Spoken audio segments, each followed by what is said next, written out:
Deputy CM Pawan Kalyan chamber మారింది. ముందుగా 212, 214 number రూమ్లను తీసుకోవాలని పవన్ నిర్ణయించారు. అయితే ఈ రూమ్లు తనకు కావాలని ఆర్థిక మంత్రి పయ్యావుల కేశవ్ కోరారు. దీంతో పవన్ కోసం 211 రూమ్ను కేటాయించింది ప్రభుత్వం. కాసేపట్లో సెక్రటేరియట్ కు రాబోతున్నారు పవన్ కళ్యాణ్. రెండో బ్లాక్ లోని మొదటి అంతస్తులో ఉన్న 211 రూమ్ ను పరిశీలించబోతున్నారు. ఇదే అంశంపై మరింత సమాచారం మా ప్రతినిధి విజయ్ చంద్రన్ అందిస్తారు. విజయ్ చంద్రన్,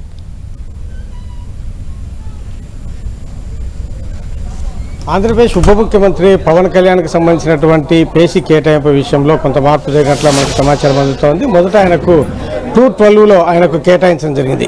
అయితే ఆ తర్వాత అది మొదటి నుంచి కూడాను ఆర్థిక శాఖకు సంబంధించినటువంటి మంత్రి పేసీగా ఉండేది. ఈ సెకండ్ బ్లాక్లో ఉన్నటువంటి B2 మొదటి అంతస్తు ఫస్ట్ ఫ్లోర్లో ఫైనాన్స్ డిపార్ట్మెంట్, ప్లానింగ్ డిపార్ట్మెంట్ ఈ రెండు కూడాను ఆర్థిక శాఖ మంత్రి చూస్తాడు. ఈ రెండు చూసేటువంటి ఒక ఆర్థిక శాఖ మంత్రికి ఒక పెద్దగా ఉన్నటువంటి ఒక విస్తారమైనటువంటి పేష అవసరం అవుతుంది. కాబట్టి ఈ నేపథ్యంలో ఆర్థిక శాఖ మంత్రికి మొదటి నుంచి కూడాను ఆ పేసీ కేటాయించడం జరిగేది. యనమల రామకృష్ణుడు అయితేనేమి, తర్వాత బుగ్గన రాజేంద్రనాథ్ రెడ్డి అయితేనేమి వీరు ఉన్నటప్పుడు ఆ పేషీని ఉపయోగించడం జరిగింది.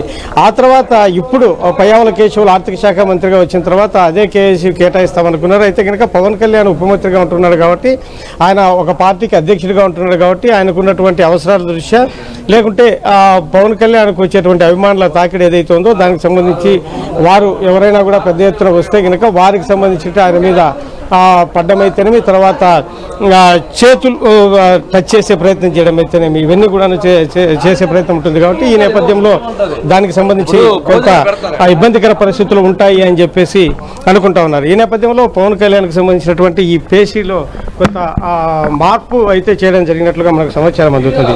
మొదటగా నిర్ణయించినటువంటి 212, 2014 రూమ్లు తీసుకోవాలనుకున్నా కూడా ఆ తర్వాత 2211 రూమ్ నెంబర్కు కేటాయించినట్టుగా మనకు సమాచారం అవుతోంది. దీనికి సంబంధించి ఈ పేసీని చూసేందుకోసము జనసేన నేతలు, ఎమ్మెల్యేలు వారు కూడా వచ్చి దాన్ని పరిశీలించడం జరిగింది.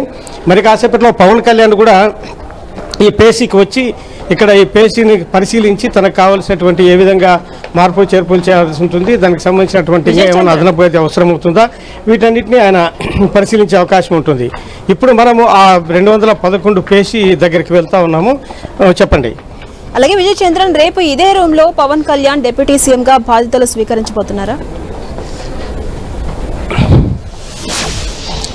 ఇదే రూమ్లోనే డిప్యూటీ సీఎంగా ఆయన బాధ్యతలు స్వీకరించబోతున్నారు. దీనికి సంబంధించినటువంటి ఏర్పాట్లను కూడా చేస్తూ ఉన్నారు. ఇప్పుడు 211 ఇది 211 ఈ పేసీ మనం విజువల్ ఈ పేసీ లాక్ చేసి ఉంది.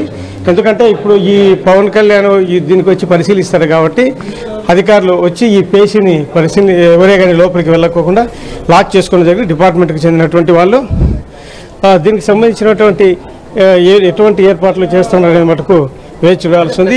ఈ గతంలో చూస్తే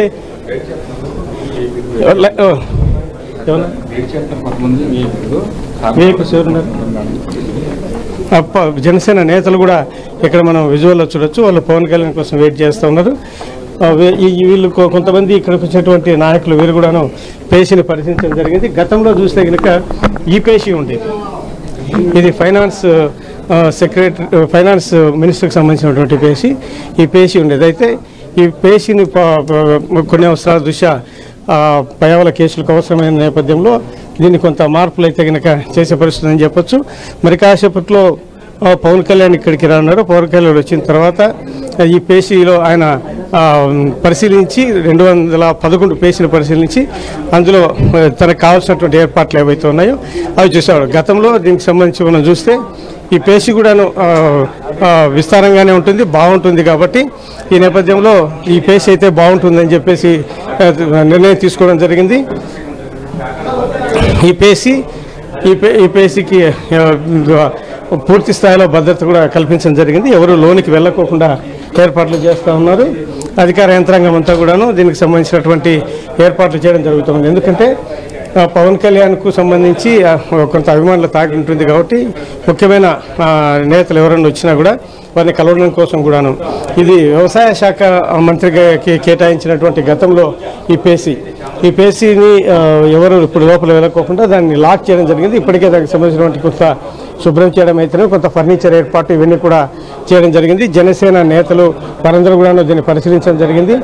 ఆ పరిశీలించిన తర్వాత ఇది కూడా బాగుంటుందంటే ఒక నిర్ణయంకి రావడం జరిగింది. అయితే ఇదంతా ఒక వివాదంగా మారుతున్న నేపథ్యంలో ఇది ఒక బయట జరిగేటువంటి ప్రచారం దీన్ని దృష్టిలో పెట్టుకుని పయ్యావుల కేశవులు దీనికి సంబంధించి నాకు ఎటువంటి అభ్యంతరం లేదు, ఉప ముఖ్యమంత్రి ఏపీసీ కావాలన్నా కూడా ఆయన తీసుకోవచ్చు, దానికి తెలుగుదేశం పార్టీ ఎటువంటి అభ్యంతరము చెప్పడం లేదు అని చెప్పి స్పష్టత ఇవ్వడం జరిగింది. ఎన్ని గంటలకు పవన్ కళ్యాణ్ అక్కడికి చేరుకునే అవకాశం ఉంది? పవన్ కళ్యాణ్ 3 గంటలకు తన పార్టీ కార్యాలయం నుంచి బయలుదేరుతాడు. తర్వాత 3:30 ఇక్కడికి రావడం జరుగుతుంది. పవన్ కళ్యాణ్ రాకను దృష్టిలో పెట్టుకుని రాజధాని ప్రాంత రైతులు ఆయనకు ఘన స్వాగతం ఏర్పాట్లు చేస్తూ ఉన్నారు. ఈ పవన్ కళ్యాణ్ సంబంధించినటువంటి నాయకులు వీరందరూ కూడాను ఇప్పటికే ఇక్కడికి రావడం జరిగింది. వారు వచ్చి పవన్ కళ్యాణ్ కూడాను రిసీవ్ చేసుకునేందుకోసం రావడం జరిగింది. కొందరు ఎమ్మెల్యేలు కూడా వచ్చి ఈ పేషిని చూడడం జరిగింది. ఇది పవన్ కళ్యాణ్కు ఎంతవరకు ఆయన యాక్టివిటీస్ కంటే డిపార్ట్మెంట్ పరంగా కంటే కూడా పార్టీ నాయకులు వచ్చినా కూడా వాళ్ళతో కొంచెం విడిగా మాట్లాడడానికి అయితేనే వీళ్ళంటే ఏదైనా కొంత ప్రైవసీ అవసరం ఉంటుంది కాబట్టి రాజకీయ సంబంధించినటువంటి వ్యవహారాలు నడపాల్సిన మాట్లాడాల్సిన కూడా వీటన్నిటిని దృష్టిలో పెట్టుకొని ఎంతవరకు ఇది ఉపయోగపడుతుందనే విషయం మీద కూడా కొంత చర్చ అయితే కనుక జరిగిందని చెప్పొచ్చు. మొత్తానికి టోటల్గా అయితే కనుక పవన్ కళ్యాణ్కి సంబంధించి 211 పేషీని ఆయనకు కేటాయించినట్లుగా మనకు తెలుస్తూ ఉంది. అలాగే విజయ్ చంద్ర రెడ్డి పవన్ కళ్యాణ్ కు స్వాగతం పలికేందుకు ఏర్పాట్లన్నీ కూడా ఘనంగా జరుగుతున్నాయి. ఈ నేపథ్యంలో భద్రతకు సంబంధించి ఎలాంటి ఏర్పాట్లు చేస్తున్నారు? ఆయనకు Y+ కేటగిరీని ఇప్పటికే రాష్ట్ర ప్రభుత్వము కేటాయించడం జరిగింది. అంతేకాకుండా ఆయనకు బుల్లెట్ ప్రూఫ్ కార్ను కూడా కేటాయిస్తూ నిర్ణయం తీసుకోవడం జరిగింది. సెక్యూరిటీని కూడా పెంచడం జరిగింది. ఈ నేపథ్యంలో పవన్ కళ్యాణ్కు పూర్తి స్థాయిలో భద్రత కల్పించినట్లుగా ప్రభుత్వం చెప్తా ఉంది. కాబట్టి ఆయనకు ముఖ్యమంత్రి హోదాలో ఏ స్థాయిలో ఆయనకు భద్రత కల్పించాలో అవన్నీ కూడాను, ఎందుకంటే ఆయన సెలబ్రిటీ, ఒక విధంగా చెప్పాలంటే ఆయన సినీ రంగం నేపథ్యం నుంచి వచ్చినటువంటి వ్యక్తి కాబట్టి ఆయన చూసేందుకోసము సినీ నటులను చూసేందుకోసము సినీ తారులను చూసేందుకోసం ఎక్కువగా జనం ఆసక్తి చూపేటువంటి పరిస్థితి. ఈ నేపథ్యంలో ఆయనకు సినీ నేపథ్యం కూడా ఉంది కాబట్టి అభిమానుల తాకుడైతేనేవి, తర్వాత ఎవరైనా సినీ ప్రియులు సినీ అభిమానులు కూడాను ఎక్కువగా ఆయన చూసేందుకు ఎగబడే పరిస్థితి. కాబట్టి ఈ సినిమా తారులను టచ్ చేయాలని, వారితో షేక్ హ్యాండ్ తీసుకోవాలని, సెల్ఫీ తీసుకోవాలనేటువంటి ఉత్సాహం కూడా ఉంటుంది. ఈ నేపథ్యంలో పవన్ కళ్యాణ్ ఒకవైపు సినీ నటుడు, మరొక వైపు పొలిటికల్ లీడరు, ఈ రెండు ఉన్నటువంటి నేపథ్యంలో పవన్ కళ్యాణ్కు రాజకీయ అభిమానులతో పాటు సినిమా అభిమానులు కూడా ఉంటారు. కాబట్టి ఇవన్నీ దృష్టిలో పెట్టుకుని పవన్ కళ్యాణ్కు విస్తృతమైనటువంటి పటిష్టమైనటువంటి బందోబస్తు సెక్యూరిటీని కూడా కల్పించడం జరిగింది. Right, thank you Vijay Chandran.